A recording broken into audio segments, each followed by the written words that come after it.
Hey everyone, I'm Matt. Hi, I'm Desiree. And before we get into this week's guide, we have an exciting announcement. We are now offering virtual private lessons. They're just like a regular private lesson, but you can take them from the comfort of your own home. They are already live in our store, which is always linked down below in the description.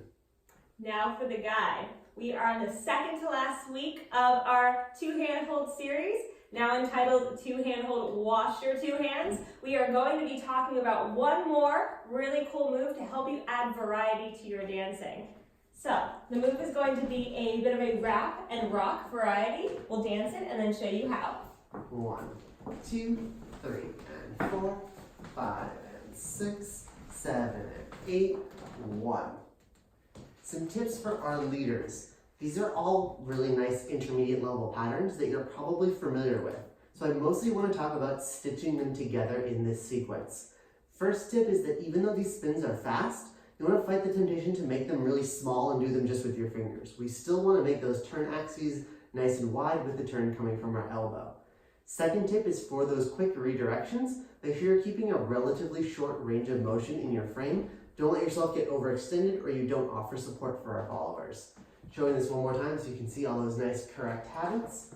1, 2, 3, and 4, 5, and 6, 7, and 8, 1. For our followers, 2 tips for you. The first is to stay behind your leader's lead with your feet underneath you, and the second is to practice your spins as a solo drill. Let's start with the second tip first. There's a lot of spinning in this move, so what I want you to do is to practice spinning on your own. Start with a left side pass with an inside turn footwork, and from there work that into infinity. Here's what I mean. We take a step forward on our right, we point our left as we turn our bodies to our right. Now we're going to turn to our left with a triple point, turn to our right with a triple point, and we can do this over and over. So it's triple point to the right and point, back to the left and point. Now we can do this in a hallway, in a dance hall as we're warming up. We can really help ourselves get accustomed to spinning. From there, it's a lot easier when the lead is leading this. Second thing, which was actually the first thing, is to stay behind the leader. This is particularly important on count 4 because the lead for these next 2 rotations is coming from the waist. So see how I'm not in front of Matt, but I'm behind him?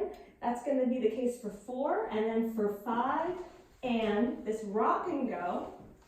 6, I'm also staying in that connection, so my leader's hip movement pulls me onto that next foot. Showing this all the way through. 1, 2, 3, and 4, 5, and 6, 7, and 8, 1. That was your guide. Thank you everyone for tuning in. You can check us out online at risingtideswing.com. We're also on Facebook, YouTube, Instagram, and Twitter as Rising Tide Swing In Studio. See you next week.